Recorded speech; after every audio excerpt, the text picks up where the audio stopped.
A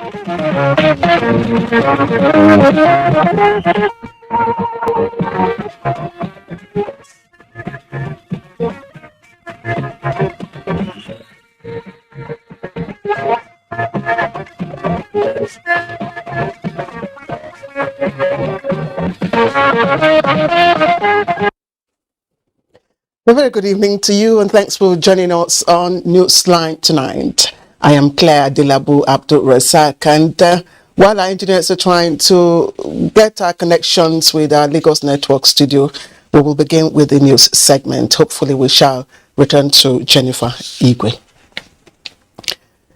President Muhammadu Buhari is back in Abuja after a very successful outing at the Commonwealth Heads of Government meeting in Kigali, Rwanda.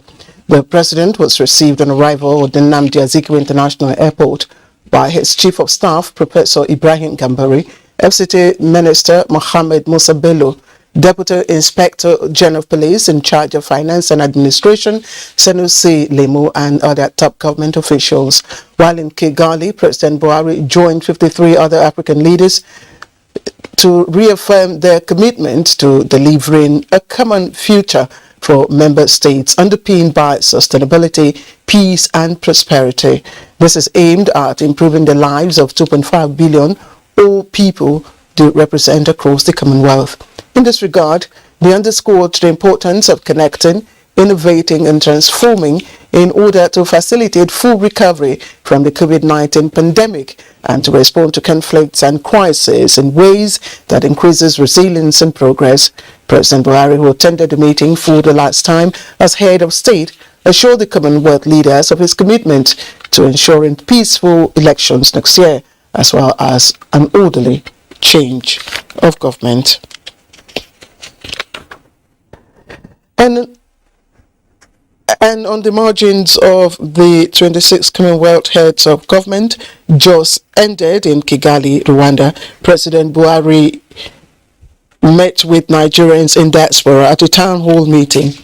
State House correspondent Adam Musambu reports that the president told his audience that his administration is determined to work with Nigerians both at home and abroad towards developing the economy and creating a productive and peaceful nation that caters to the needs of its citizens.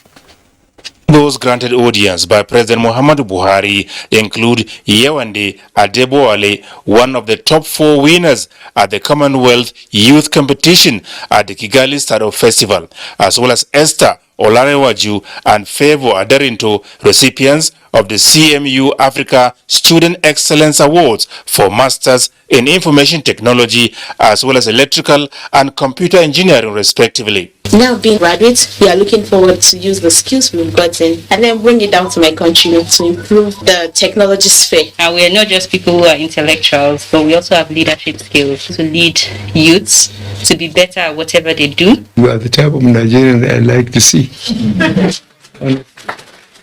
God gave you this brains, He gave you the courage to use it, He gave you the mind to be so sensible. I congratulate you for being successful, and you are making us very proud. I'm very, very pleased to meet you. The Nigerian leader, who commended the level of professionalism of Nigerians living in Rwanda and the amiable nature of their interactions with each other, said living peacefully and in obedience to the laws of the host nation is paramount as it gives Nigeria a good name.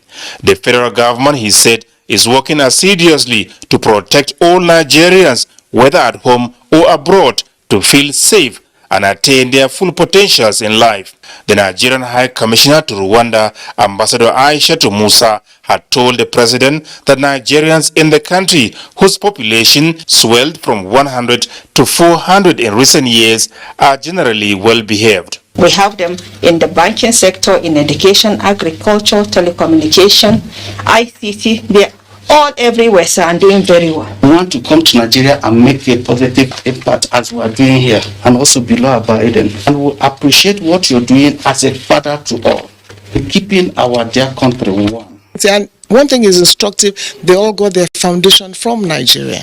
And they made it clear, and they are grateful to Nigeria. So the thing is, nobody will celebrate us but ourselves. And then the next thing, how do you harness all these enormous resources that we have in human talent? And that's the beauty of what we're doing with the diaspora. You can see the passion and the interest to also give back and do something back home, particularly from the younger ones. And in appreciation of the honor done to them, winner of the Kigali Startup Festival, Yewande Adebowale, presented shoes from recycled plastic waste. And this is yours. We are currently looking to... Thank you very much. What is the price? Okay, well, let's stand. How did you know? From Kigali, Rwanda, Adamu Sambu, NTA News. Interesting there. Now, heads of government of the Commonwealth have stated their firm commitment to delivering a common future for member states underpinned by sustainability, peace and prosperity towards improving the lives of 2.5 billion people they represent.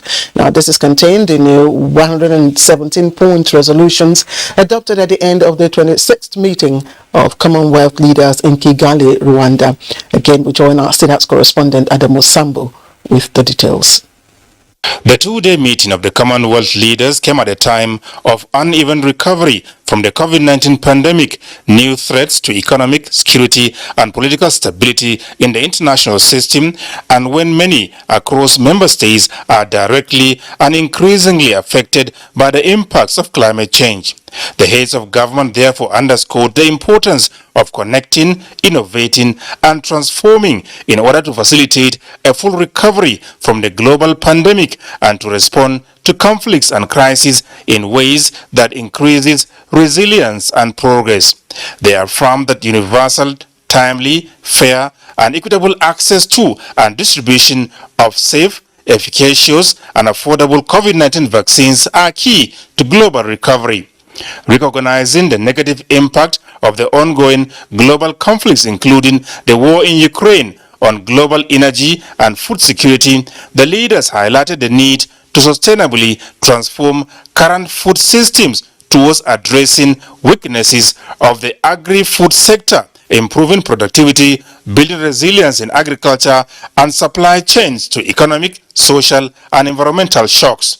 The Commonwealth meeting also reaffirmed that radicalization leading to violence, violent extremism and terrorism in all its forms are serious global threats, while expressing concern for victims and strongly condemning perpetrators. They acknowledge that these threats require a multifaceted and whole-of-society approach, including working with relevant stakeholders towards addressing the root causes and drivers.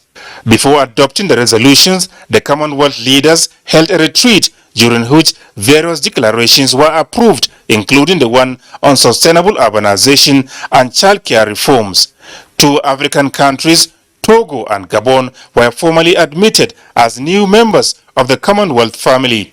The next meeting of the Commonwealth leaders will be held in Samoa in 2024. From Kigali, Rwanda, Adamu Sambu, NTA News. And Nigeria's presence at the 26th Commonwealth Heads of Government meeting in Kigali, Rwanda was propelled by the need to strike major deals for a brighter outlook of the economy, while also negotiating for immediate gains to the nation's development. In our next report, foreign desk correspondent Usman Aliyu takes a look at some of those anticipated gains.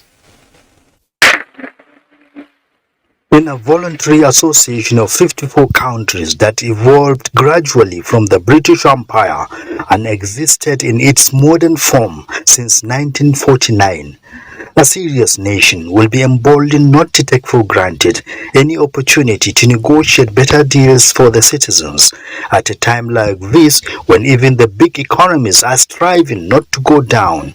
And that is what Nigeria's government considers. Looking at the Commonwealth of Nations, a population of 2.5 billion people being in Kigali represented, is a platform for Nigeria to maximize and attract more attention among the bloc on on common interests and mutual gains in various areas of the economy.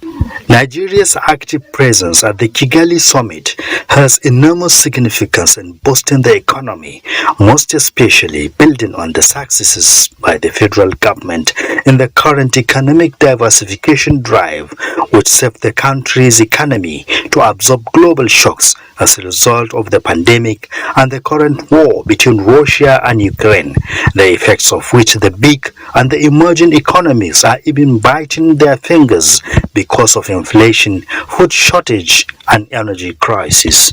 Therefore, the convergence of this network for cooperation on common goals such as protecting the environment, boosting trade, fighting malaria and those neglected tropical diseases, supporting democracy, promoting education and gender equality are what the Nigeria's delegation, led by President Buhari, are giving their louder voices for. One of our newest members is now at the helm, and more nations are seeking to join, which tells you everything you need to know about the health and vitality of our Commonwealth, because for all the differences between us, we're united by an invisible thread of shared values, history, and friendship. Most of the Commonwealth members are former British colonies, but that is not a condition for membership. And as the size expands, so also the strategy Nigeria's government uses under President Buhari is ambitious to secure better future in the global arena for multilateral and bilateral engagements such as this Kigali summit. Usman Aliyu, NTA News.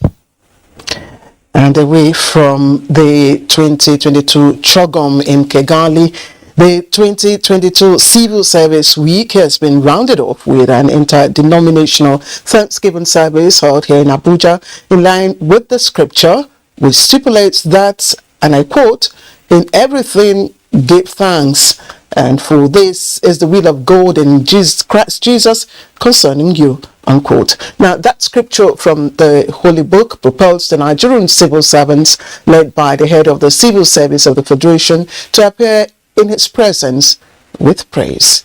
And our correspondent, Haman Jabani, was part of the Thanksgiving. Enter into his gates with thanksgiving and into his courts with praise. Be thankful unto him and bless his name. And exactly played out at the Interdenominational Church Thanksgiving Service for 2022 Nigerian Civil Service Week.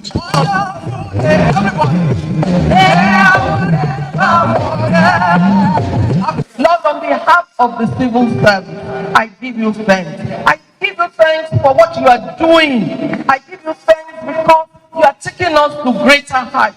I give you thanks because, Lord, it is by you and by you. The message, which came from Psalm 100 verses 1 to 5 and Matthew chapter 25 verses 14 to 30, calls on civil servants to make good use of every opportunity given to them to provide service and never fail to put in their best in attaining the task before them, for there is time for reward and season of giving account. God expects us to be productive as a people, as a nation, as a church.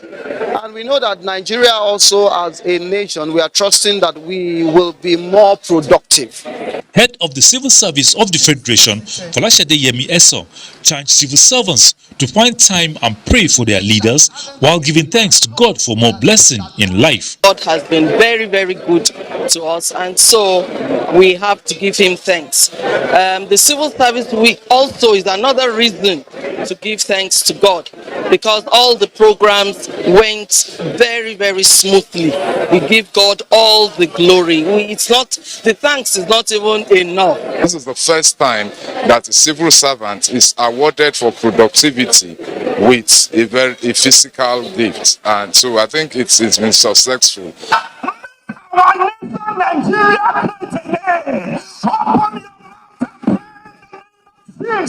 This is the last event put in place by the Office of the Head of the Civil Service of the Federation to celebrate the 2022 Civil Service Week.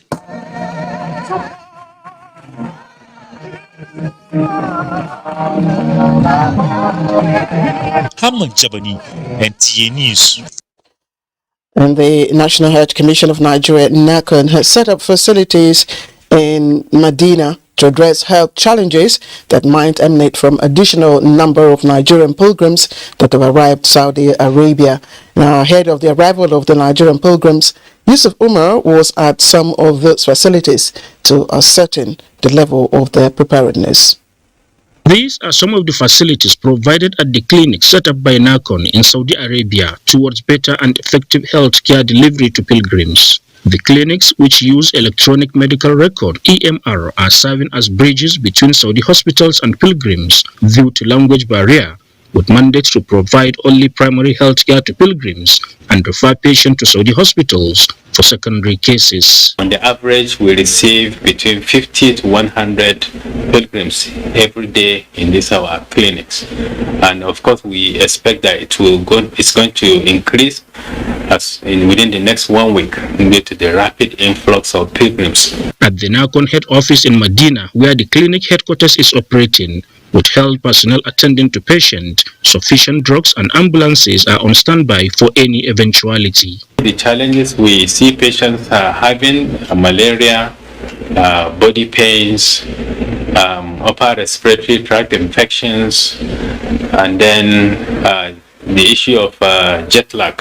Some people are not used to flying. Meanwhile, a health sensitization program was organized for Nigerian pilgrims in batches, with the latest for Lagos State pilgrims on how to maintain good hygiene, protect themselves from high temperature, and the need to avoid overcrowded places, as well as the use of face masks to guard against contact with any disease. So far, about 6,000 Nigerian pilgrims have moved to Mecca for Umrah, which is a process of Hajj. From Medina in Saudi Arabia, Yusuf Umar, NTA News. And 13 years of insurgency in Borno has necessitated the evolving of an aggressive economic recovery program for the state that suffered colossal damage. Now, Borno State Governor Professor Babagana Omara Zulum rolled out post-insurgency recovery economic renaissance by empowering SMEs with grants, entrepreneurship programs, and vocational skills aimed at engaging teeming unemployed and youths into meaningful ventures. In our next report, Mohammed Goni takes a look at job creation drive and restoration of camels by the Zulum administration in the past 3 years. Unwavering commitment of the federal government to restoration of peace in the northeast, as depicted in the feat being recorded by the security forces, as well as doggedness of Governor Zulum in the last 3 years, have resulted in return of peace to most parts of Borno State. As a result, communities are being resettled to enable people return to normal lives, while government has initiated various programs to support the returnees in the quest to make them safe land. We are also witnessing the plan of the disbursement of additional 1 billion. Government had, in partnership with Bank of Industry, disbursed over 2 billion naira loan to SMEs cutting across various trades and businesses in the local government areas and the state capital to rejuvenate the economy and encourage self-reliance among the citizenry. In addition, Governor Zulum's administration banned political thuggery across the state and trained those involved in various skills and businesses, after which starter kits and conditional take-up grants were given out, making them useful to themselves and the society.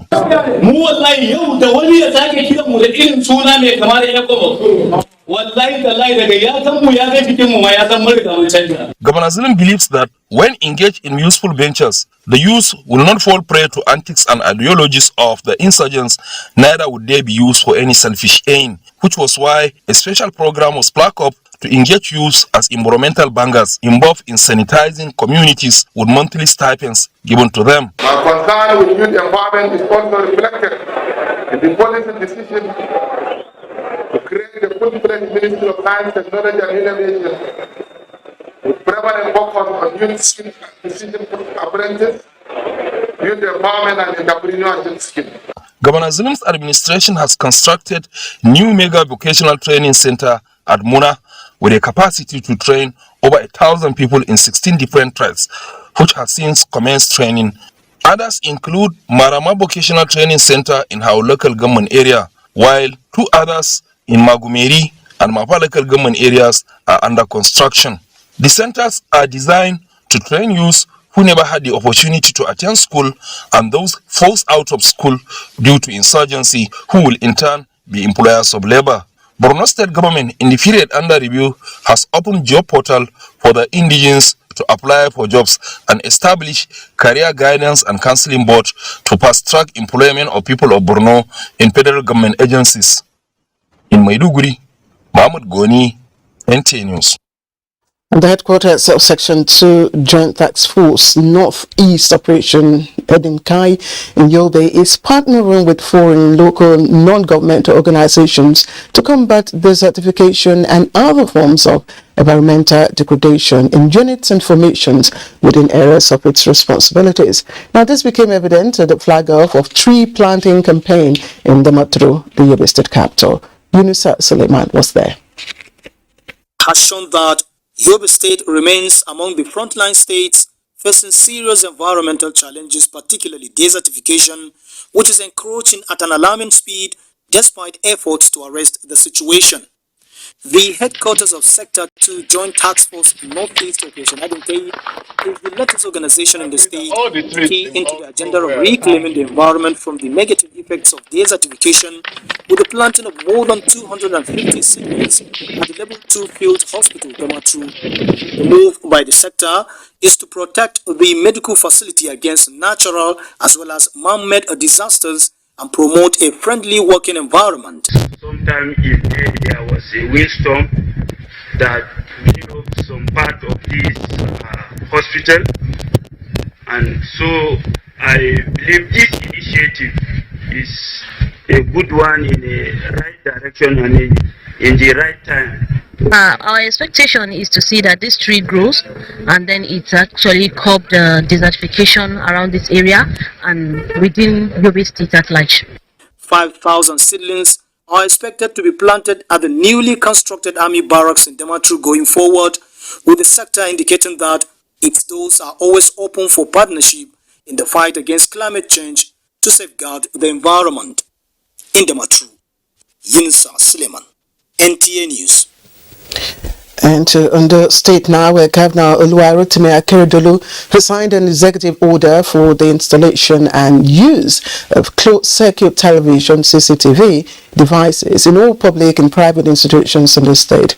Now, a statement signed by the Chief Press Secretary to the Governor, Richard Olatunde, indicates this has become necessary to ensure security of lives and property in all public and private institutions. The order will be enforced at all religious places of worship, financial institutions, event centers, supermarkets, educational institutions, hotels, health centers, eateries, vehicular parks and other places regularly used by the public. Now, all security agencies, particularly the Nigeria Police, Nigeria Security and Civil Defense Corps, Ondo State Security Network and the Department of State Security Services, adding that violators of the order will be prosecuted in accordance with Section 203 of the Criminal Code laws of Ondo State. And the federal government is following up its determination to harness the blue economy for economic gains with renewed commitment to upgrade the state of ports in the country. Now, Minister of State for Transportation, Senator Bumisola Saraki, at an interactive session in Lagos, decried the state of Lagos ports and expressed government's readiness to fix them quickly. Here is Michael Olaleye with the story. From Apapa down to Tinkan Island ports, this corridor offers the firepower upon which Nigeria's maritime space thrives. Sadly, the two largest seaports are aging and the need for rehabilitation has become inevitable. The Nigerian Ports Authority (NPA) is already proposing options like multilateral agencies and consolidated revenue funding to reconstruct the ports. But the minister said the fixing of the ports must be done without disrupting operations. The issue of power or lack of power, you need to have power at the port. So we've taken stock. We're going to go back, come back, and start to implement and fashion out what we can do in those four areas, like I told you, immediate, short, medium, and long term. Another area of interest to the minister is reviewing the National Seafarers Development Program, which she observed must be done to put Nigeria at par with countries like India and Philippines.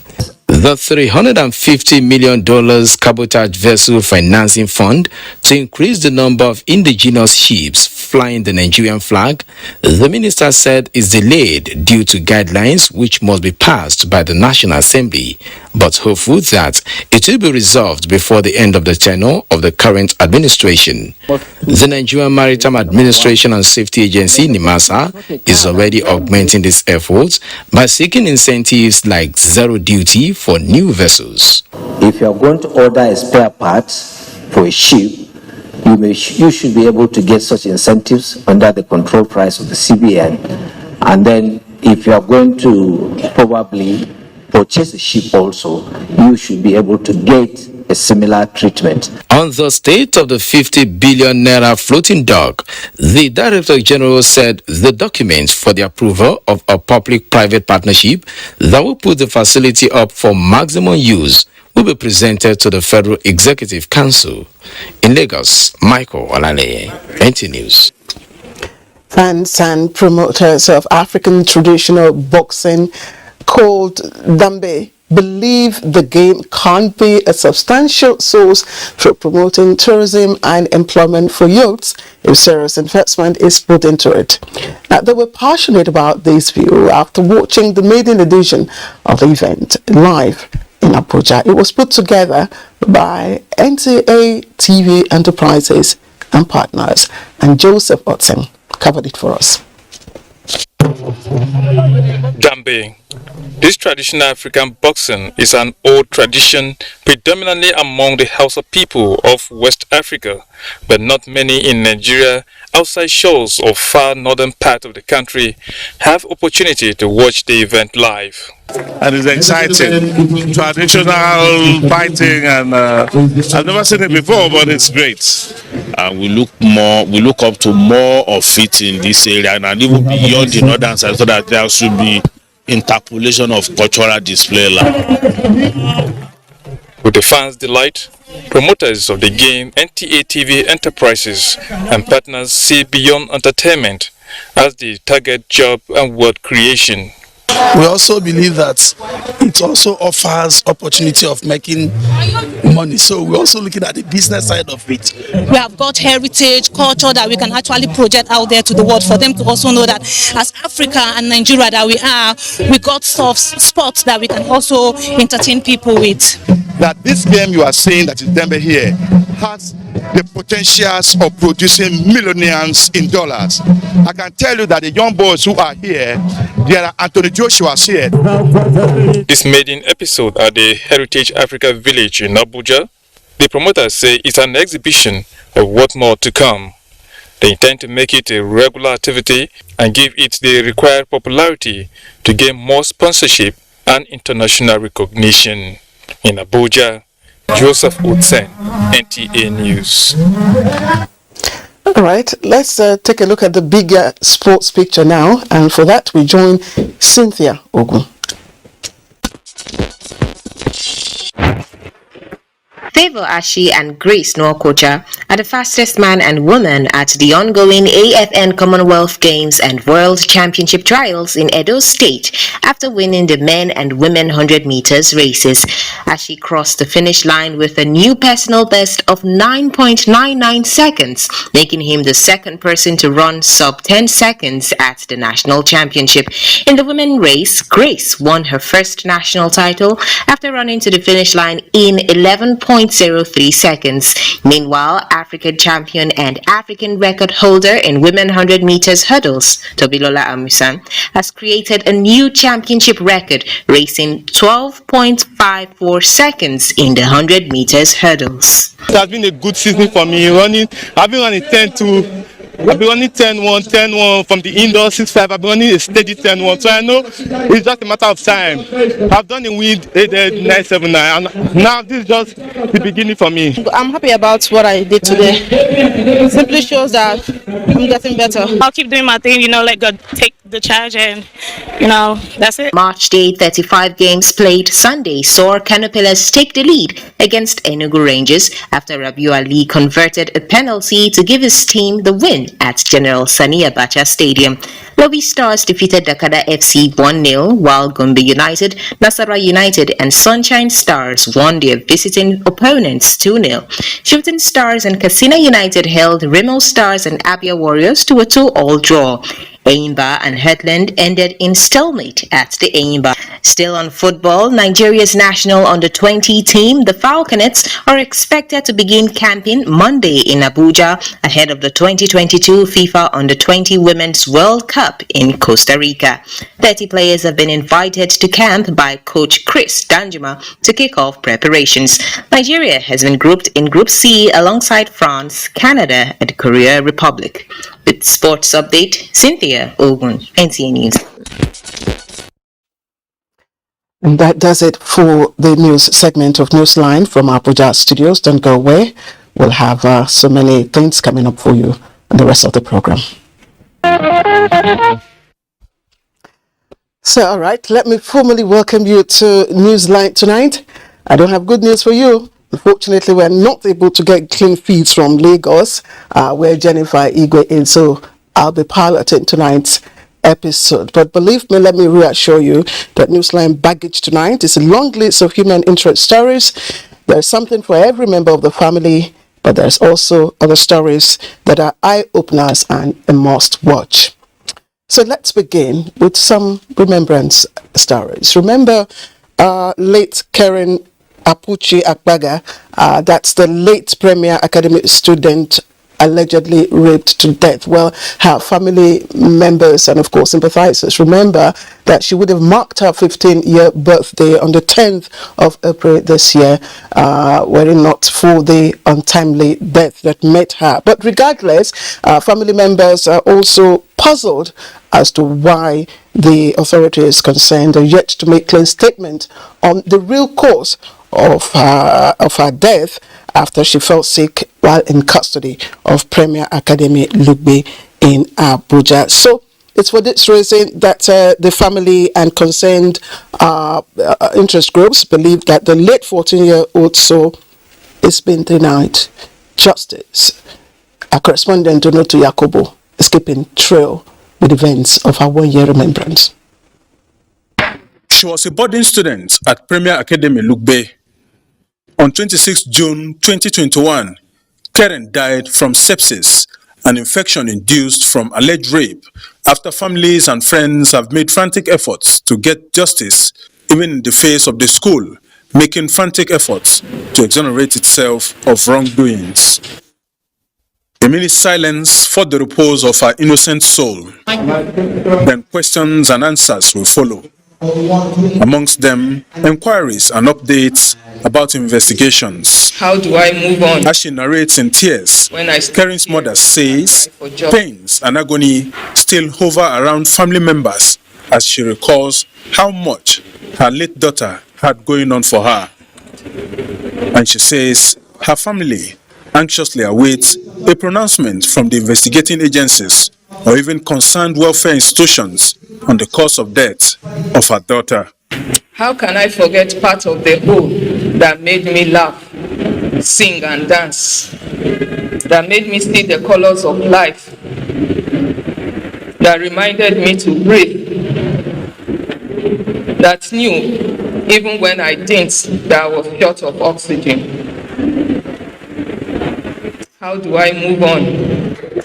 Karen has a safe haven now, an initiative of the support systems to provide children and women with knowledge to identify danger signals and avoid falling prey to perpetrators. Now, augment the Age Foundation that elites are united in the conspiration of silence and inaction to protect their own interests. Something happened. Someone was involved. Some people knew about it or got to know about it. What happened? Until this is done, we will continue to speak about sexual and gender-based violence as it impacts women and girls in Nigeria. It's been 1 year of anxious wait by the people for investigations to unearth the circumstances which led to the death of Karen, and Newsline promises to keep you, the viewer, updated until the truth is revealed.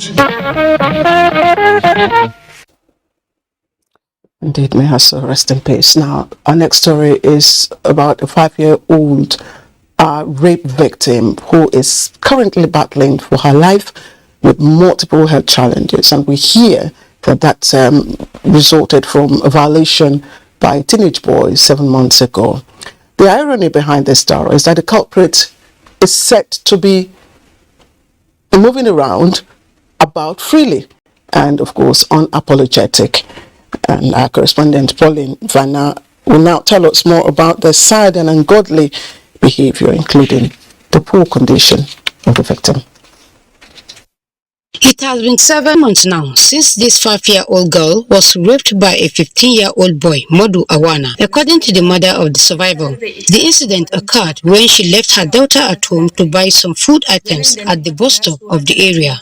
On returning, she found out that her 5-year-old daughter has been vividly raped and languishing in pain. And when asked who was responsible, the little girl mentioned Awana, who lives in the same neighborhood.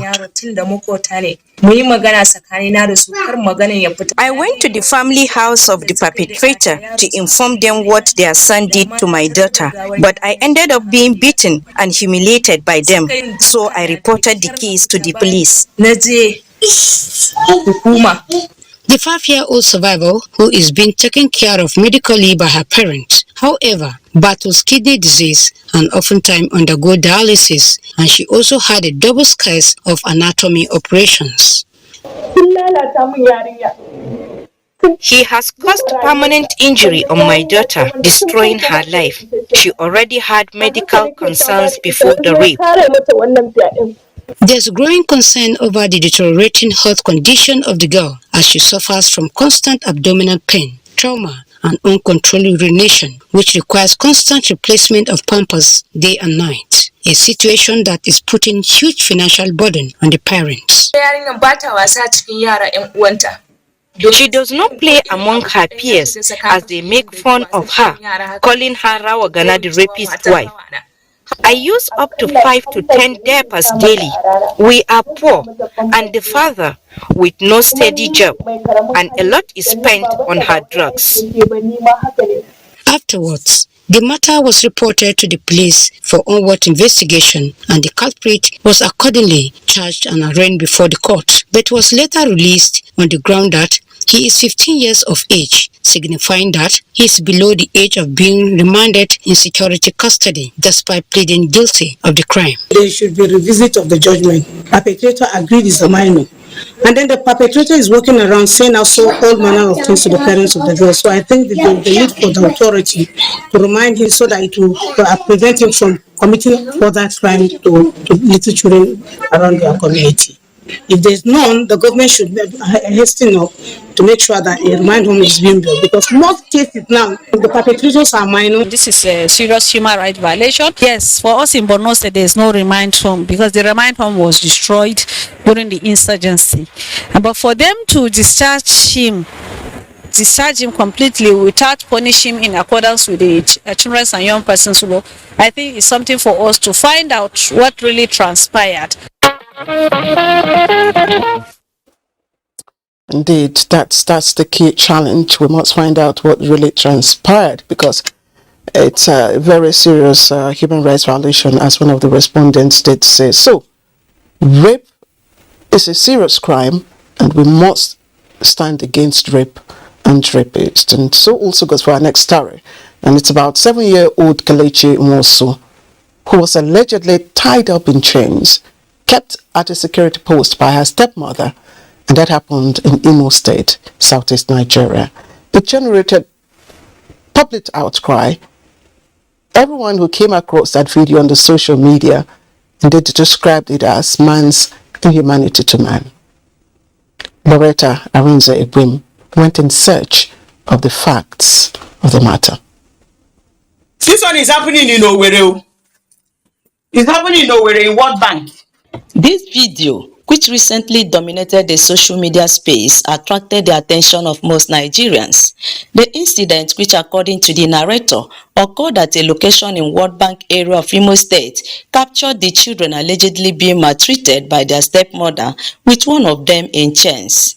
This resulted in the intervention of the Nigeria Police Imo State Command, leading to the rescue of Kelechi Nwosu, age 7, in an uncompleted security post alongside 2 of his siblings said to be between the ages of 11 and 9 years. We are aware of the incident.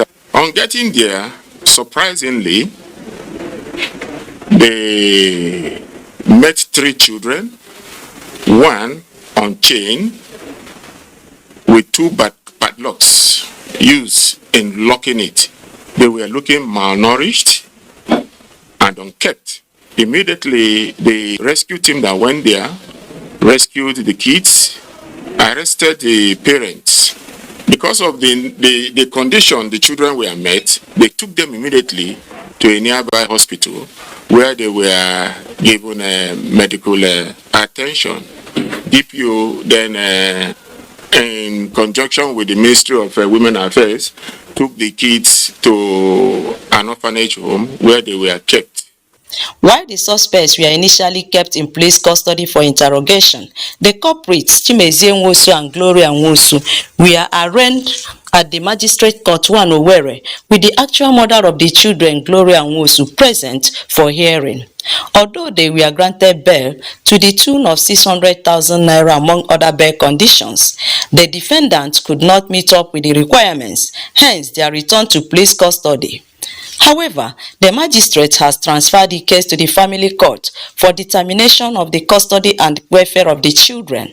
Let the family court handle it, and let the council in the matter bring the proper application so that the welfare and the custody of the children will better be handled at the family court. She contravenes the rights of the children in different ways. Their right to parental care was also infringed on, their right to education. The woman also tampered with their right to survival and development.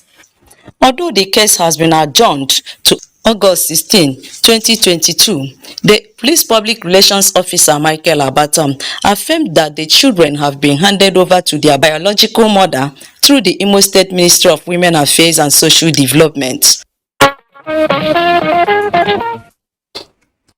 It's become necessary to re-echo the words of the United Nations Secretary General that torturers must never be allowed to get away with their crimes.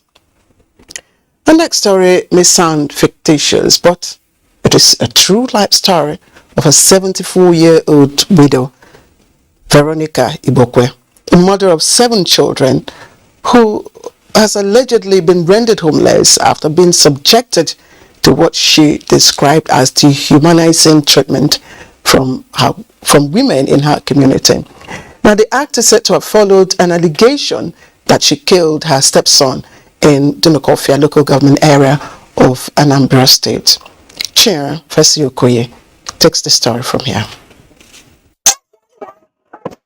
Narrating her ordeal, the widow, Mrs. Veronica Ibekwe from Amagu village, Ukulu, whose husband died in 2003, said she woke up that fateful morning, being Saturday, June 4, 2022, and was about taking her routine drugs when one of her stepsons walked into her apartment and began to accuse her of masterminding the killing of his elder brother, Clifford, who is also the accused stepson. This matter, Mama said, led to her unlawful arrest and detention for almost a week before a group of women she described as daughters of the land invaded her country home on Wednesday, June 15, and destroyed all she had and as well threatened to ostracize her.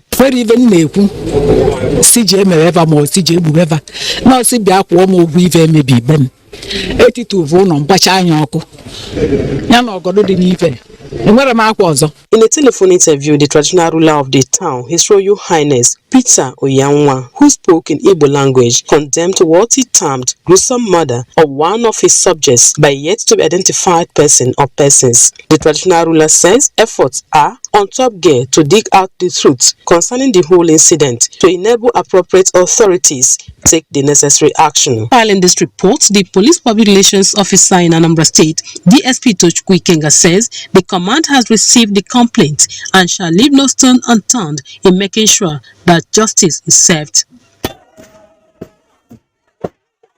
Meanwhile, Commissioner for Women Affairs and Social Development described the incident as barbaric. As one wonders why women are usually at the forefront of negative fights against fellow women. Being locked at Dunukofia police station for either 3 days and SARS for 4 days, 70-something-year-old woman. How can somebody say that a crime happened, you didn't go to police, you did not allow police to do their investigation, for you to take laws into your hands and say you went to a soothsayer's house? Even all the people that went there to destroy that woman's property, they won't go scot-free. The question begging for an answer now is, when will some people learn to follow legitimate means of investigations rather than basing on soothsayers' findings? Well, what would you say? That amounts to jungle justice, and surprisingly, women are at the forefront of such actions. Funny enough. Let's go ahead now. And almost 25 years after a resolution of the United Nations officially designated torture as a crime against humanity, the world is still grappling with the challenge. However, solidarity against it is gaining traction all over the world. And expected June 26 is a date set aside to garner support for victims of torture, and is to re-emphasize why this crude crime is still festering and what more can be done to tackle the menace. Adeniyi Taiwo is on this one for Newsline. It was pouring in Lagos when Adeyemi John, not his real name, came calling at my office, clutching an umbrella, and after a parting of his lips that could barely pass for a smile, he told me his torture story. I asked them, about me, what have I done? His nightmare began on Thursday, March 13, 2014, when a police team visited his barber's shop to arrest him. They went to go and took cutlass. So they used the cutlass to torture me. They beat me mercilessly that day. He said his transfer to Federal SARS office Ikeja left him with more harrowing and near-death experiences. There was a dead body there. So they said I should lie down on that dead body. So that they want to kill me, so that I can as well die with the dead body also. After lying down, they said I don't want to talk, Abi. They cracked their gun. They said they will shoot me, they will kill me. They said I'm going to kill you. I said, I did not know anything. I was just crying. That day was very, very tough for me. They hung me because they tied me with a rope. They tied my back, tied my hand to the back. They hung me on one pole. They said that's where they call their theater. Apart from losing over 7 years of his young life to what he called unfounded allegations, 2 of his fingers are now crooked. He has other physical scars and occasional flashes of awful memories that are permanent reminders of his traumatic experience. John considers himself lucky to have been rescued through the intervention and support of a member of a non-profit organization, Lawyers Without Borders. I've involved in so many lawyers. They collected some money from my sister, which they did not even do anything about the case, before I now get in touch with the lawyer that helped me out. Because if not because of the lawyer, maybe by now I will still be in that prison. Olakunle Afolabi is John's support lawyer who took up his case pro bono during one of his visits to the Kirikiri Medium Correctional Facility. That we went through the record of the court to check whether the fact checks out.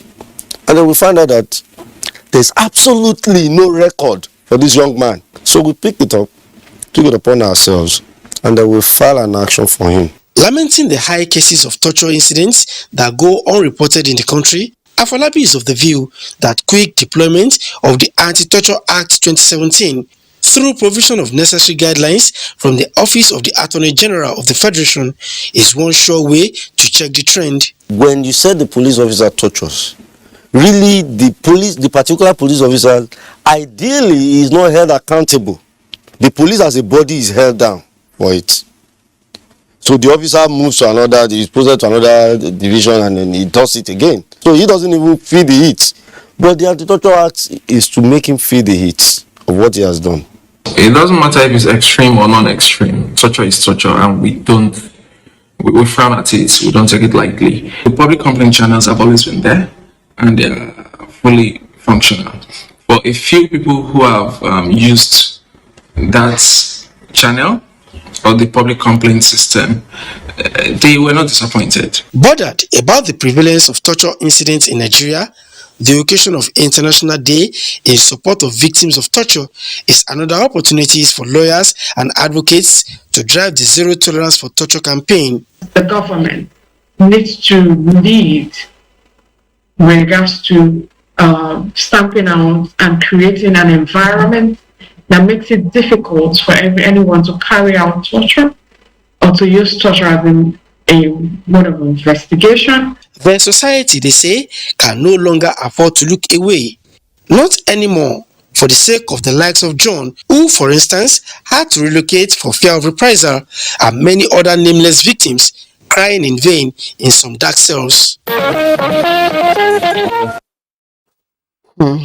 Let's also emphasize that the United Nations has instructed or directed that systems that enable torture should either be transformed or dismantled totally, and we must all join hands together to ensure that we'll instill friendly systems.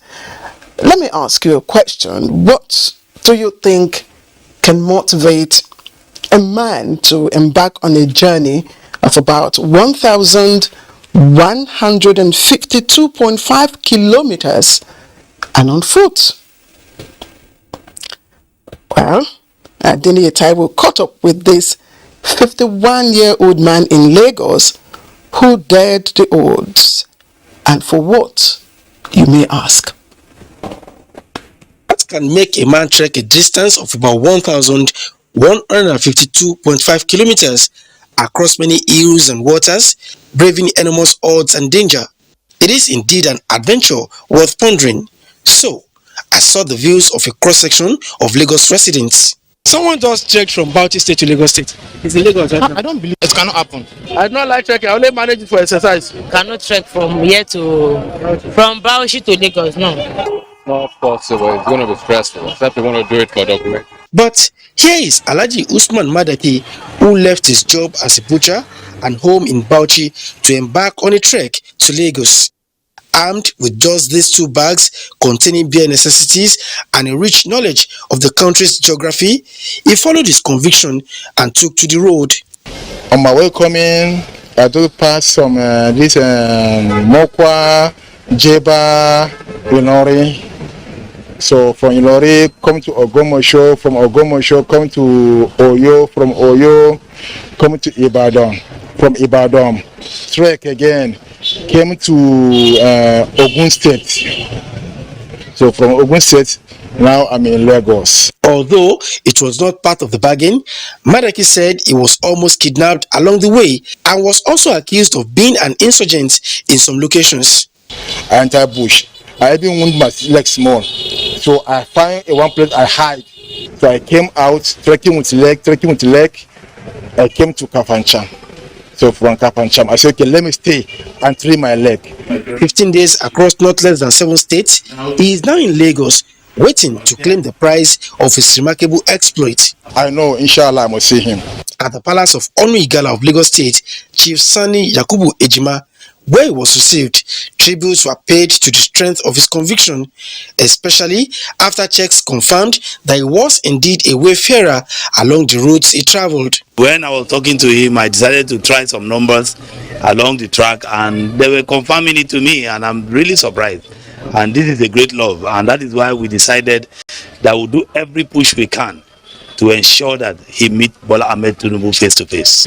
When we don't know anybody, you be outside, be Yoruba, be Igbo. It took us the same thing. If you want to do something, go do it to equal. While waiting to see his political idol, Alhaji Madaki hopes that neither religious or tribal considerations will stand in the way of choosing an appropriate leader come 2023 and beyond. Indeed, we must applaud the strength of his conviction there, but certainly not a conviction for the faint-hearted. Time for us to take a first break. Newsline will come up in a short while. Don't go away. All right, welcome back to Newsline from our studios here in Abuja. And we begin the segment with a famous quote by former U.S. President John Kennedy. I'm sure you know what I'm talking about. He said, "Do not think of what your country can do for you, but what you can do for your country." Now, that seems to be resonating with some Nigerians who have taken it upon themselves to transform and develop their communities. Now, one of such person is King Apollo Chus on NTA, the 10th of Eleme Kingdom in Rivers State. Recently, he was honored by a federal government agency, and our correspondent Chimdi Mandobisi takes us through that colorful event. It is often said that for a country to achieve accelerated development and enjoy relative peace, the citizens and not just the government have a role to play. The guiding tenets here are patriotism, volunteerism, and philanthropy. Some individuals with passion to see a better society have taken it upon themselves to contribute to the socio-economic growth and human capital development of their communities and others beyond. Often described as a detribalized Nigerian, King Apollo Chus has done a lot in this regard. He has invested his resources in maintaining security in his locality, trained natives and non-natives in various academic and vocational fields. He has also, impacted the women folk. He gives women farms, especially widows. He has brought what we call cultural renaissance, jobs that put people in. Without the King Apollo Chus, I wouldn't have been a welder today. It's a king that when he eats, he remembers the poor. As a custodian of cultural norms and tradition of Eleme people, the monarch has revived the Dying Yam Title Festival at Chuete, aimed at attaining food security. As a hard-working farmer, he bagged the highest Yam Title Award and is now the only surviving holder of such title in the land. The royal father's action, many say, is that of walking the talk, evident during his daughter's wedding, where the rich Eleme traditional marriage rites were fully showcased. Going by the saying that a golden fish has no hiding place, King Apollo Chus has continued to receive commendations and awards, the latest by the National Institute for Hospitality and Tourism. He was honored for contributing to the development of cultural tourism and improving tourist host community relations. The organizers recognize us and confirm to us the fellow of the institute. We really appreciate it. Nigeria are key in, we're not be carried away by the Western world. So I encourage all Nigerians to be promoting our culture in every little way you can start from. Start from our language. Those of people who are staying in the city to try to promote their culture, to teach our children our language. That's why it starts from. Our language is our identity. So I give a hand of applause for this institute that it continues and other people to key in promoting Nigeria tradition and culture and our value. The king sees the award as a motivator for more work in placing Nigerian culture on the global map.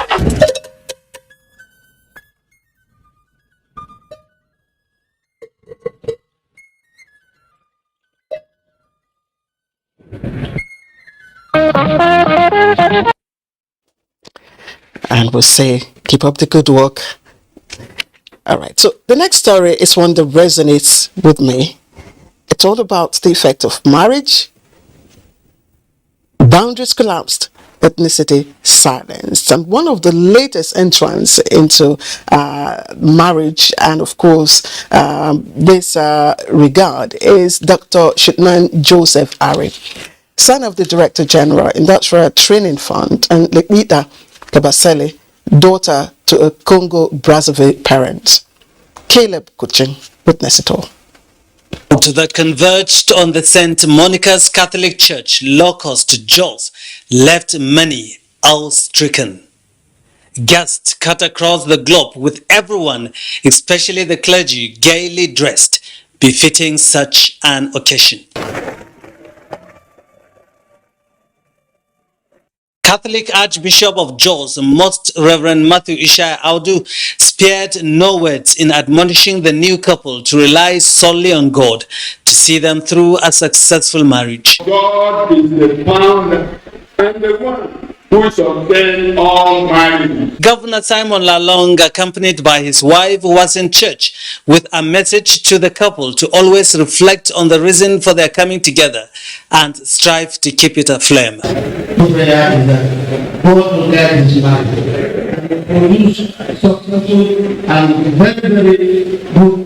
Defying the downpour in Jos, well-wishers moved to the Basel Events Center for a reception to remember.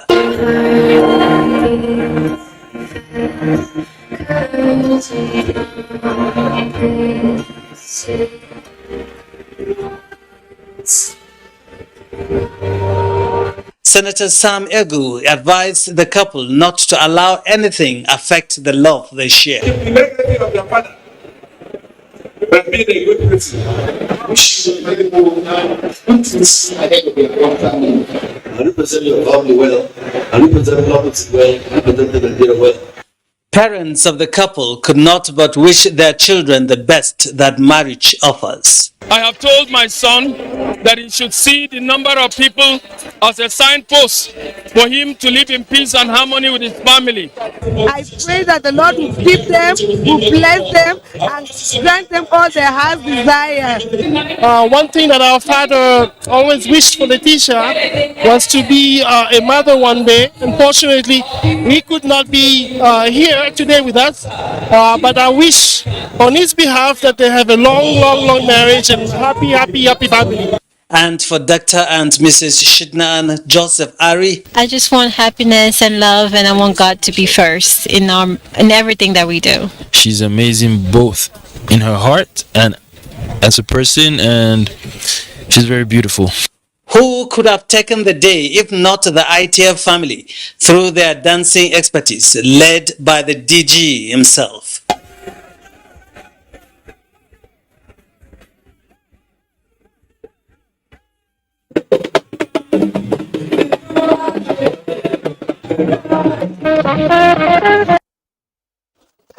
All right, so now all roads will begin to lead to Congo-Brazzaville. You get what I mean?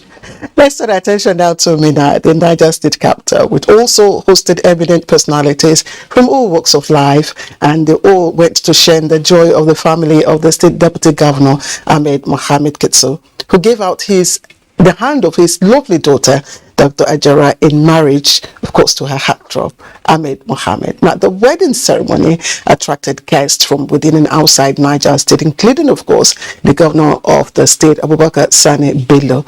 Others are Minister of State for Foreign Affairs, Ambassador Speiru Dada, representative of the Acting Director General of the NTA, and other dignitaries across the length and breadth of our country. Fatima Usman brings us excerpts of that memorable event. The joy that comes with parents being alive to watch their children grow into adulthood to the stage of giving them out in marriage was evident in the smile on the face of the Niger State Deputy Governor Ahmed Mohamed Kitso, whose guests from different parts of the country trooped to be part of the wedding fatia of Dr. Hajara and her heartthrob Ahmed Mohamed. With the payment of 100,000 naira bride price by the groom's representative, Governor Abubakar Sani Bello handed over the bride to the family of the groom in a show of oneness. The ceremony can best be described as a society wedding.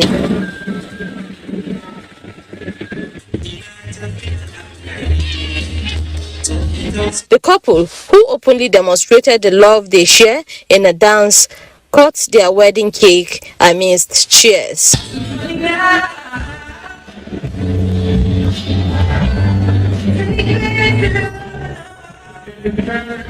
I know they are both responsible kids.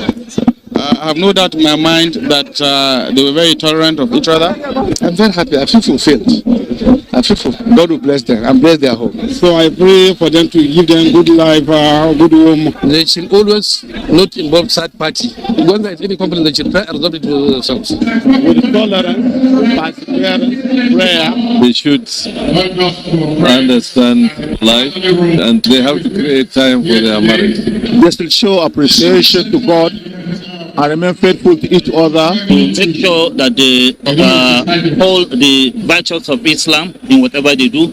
I pray to Almighty Allah, bless this couple, respect and obey the instruction of Allah subhanahu wa ta'ala. Mother's Day, often held to honor and appreciate women folks for their efforts in ensuring proper upbringing of children, was an important part of the ceremony, where the colorful train of the couple lightened up the arena with various activities. Amazing person, amazing human being, beautiful, intelligent, graceful, compassionate, adorable. He's kind, he's gentle and very loving.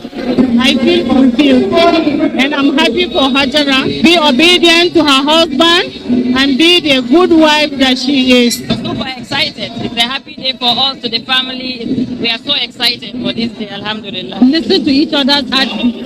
At this time, they need to talk to each other. They should be very prayerful. They should listen to the advice of their parents. Understand each other. To keep their secret. They should be patient and patient. Be very forgiving of one another. They should be good friends. Just like the tradition of the Nupe tribe in northern Nigeria, who are proud to showcase their rich culture.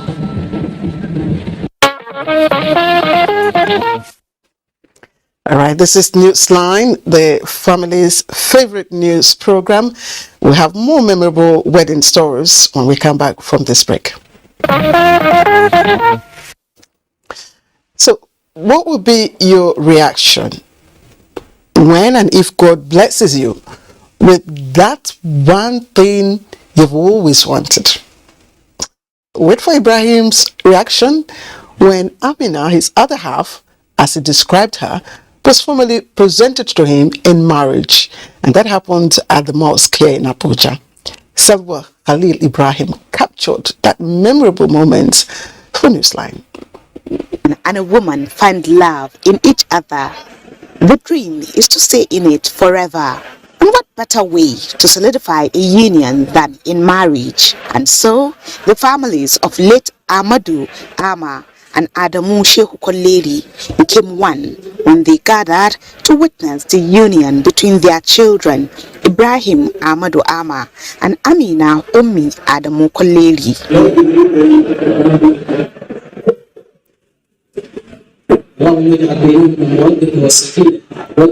I'm very, very happy. It's a wish for every parent to have a day like this to give out his child, whether it's male or female, in marriage. So I wish them to live long, to have very good progeny, those who will serve the word of God and serve them as parents as well. It is our prayers that the couple will live peacefully. It is our prayers to Almighty Allah to bless this marriage with a lot of children. And it is our prayer that they will be patient, understand each other, and do not allow external forces to jeopardize their marriage. Ibrahim and Amina met via a mutual friend. 2 years after courtship begins another chapter of their lives together. And out of excitement, the groom Ibrahim was almost lost in words. How would I even describe her? She's just me. Yes, I'm her. Yes, I am Mr. Amina Adamu Koleri while she's Miss Ibrahim Mohammed Amma. Unlike today's societal marriage with much flamboyant settings, Ibrahim and Amina opted for a moderate and strictly spiritual event where only walimat or Islamic reception was held in Abuja and Kaduna for Allah to bless the marriage.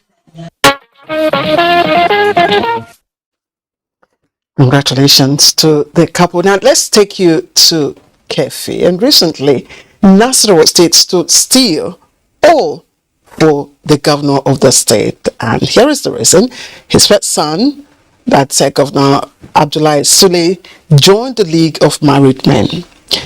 Aliu Tijani Mohammed reports that the Vice President, Yemi Osinbajo, also rejoiced with the family and, of course, the newly wedded couple. Quiet and peaceful palace of Emir of Kefi bubbles as dignitaries from all walks of life converge. It's the wedding fatia of the first son of Governor Abdullahi Sule of Nasarawa State, the Vice President Governors, Captains of Industries, National Chairman of APC Senator Abdullahi Adamu, former Governor of the State Senator Umaru Tanko Almakora, among other eminent personalities, witnessed the event. 500,000 naira was paid as dowry, with all rights completed. We have accepted Salamatu today as the wife to Suleiman Hassan.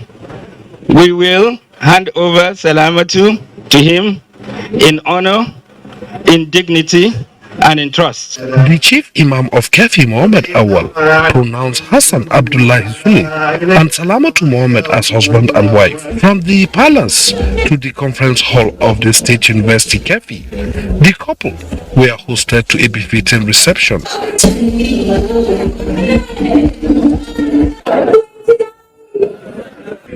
Very excited. This is the day we have been waiting for, and we appreciate Almighty Allah for allowing us to witness this special day. Though not a moment of long speeches, there are words of advice for the couple to respect the sanctity of marriage and nourish the union with love. Is to live in love, to live in peace with one another, to live in patience with one another. Because when they are patient with one another, there will be plenty of love, there will be plenty of peace, and everything will go well. May God bless this wedding of today. I wish them good luck. And Hassan should exercise patience with Salamatu. I wish them all the very, very best. And, it is a great pleasure, to be here. I pray that God will bless their marriage with all the blessings of marriage. I pray that this marriage succeeds, and I pray that they have children and see their grandchildren as well. We wish them success in all their endeavors, that the Lord Almighty Allah will bless them with all material gifts. As the guests depart, the face on the lips of many is a happy life for Hassan and Salamatu.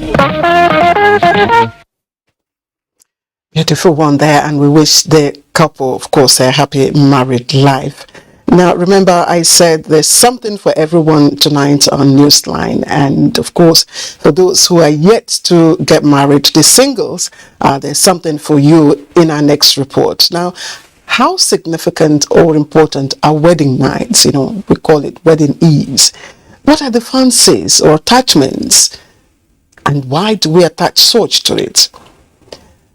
Like I said, there's something for everyone, and for you, if you're the single one, there's something for you. Our correspondent Miriam George Chitubo tries to satisfy her curiosity in this report as she ventures out to seek how much this night, wedding night, means to couples.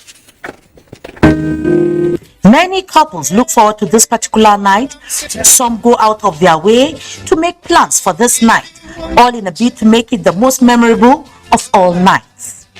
This night in question has many definitions and meanings. Some call it the appointed night, the much awaited night, the night of nights, and so much more. No matter what you call it, the wedding night has different connotations to diverse people. And believe me, most of the responses will blow your mind. It's like traveling to a country you have never been before. You are full of anxiety. Try to see how it's going to be like. I think I will be all over my husband, like finally I've gotten him and God have actually answered my prayer, and this is what I've been looking for, and I really appreciate, and in fact I will all over him. Wallahi, we did not sleep because we kissed throughout. He was like, finally I've married you. I said, yes, same here. So it makes the wedding night special because you are not tipping it, you are not doing it sharp, you are not doing it because you are afraid of doing it. You do it because it's your own. My advice for married couples is just to understand that this wedding we are talking about is a spiritual matter. It is not physical. That day is a day of expectation. If you decide you've been expecting, you have honored that God's command. You want to meet your wife as God has prepared the woman for you. But come to think of it, what do the holy books say about this night that makes some people go gaga? God created a godly marriage, and that is what is expected to be run by every other person. So talking about wedding night, to me, it's just a noise, that, has come to be, that was created. I mean, it's been created by men. Because after the wedding night, what next? So what people should be talking about is the marriage in itself rather than the wedding night, because wedding night is just a fling, it's a flex, and after that everything goes down. So how can you take your time, prepare, put all yourself, every fragrance, aroma, every sexy thing, put it on just to come and satisfy your spouse for just one night? You're not getting married for one night, you're getting married for a lifetime. According to the Sunnah, that before you come to meet on that night, you are required to perform 2 rak'ahs, to say prayers, to thank Allah and seek Allah's mercies, and ask Allah to take away whatever kinds of devil, evil, calamity away the 2 parties that happen that night. They feel so good, they feel so pleased, they feel so relieved. When they even look at each other, they smile and say, thank you, Allah. Some are of the view that no matter one's perception about the wedding night, all that matter is for couples to adhere to the teachings of the holy books so that they can enjoy a peaceful and fulfilled married life. Wow. And that's Newsline tonight. Let me first of all apologize that we were unable to get clean feeds from Lagos studio, and of course hoping that you enjoyed our package from Abuja. Just before we go, here's a reminder: do not forget that the fastest and easiest way to becoming a star is to connect with NTA to stand against rape and rapists. From me and the production crew, have a good night.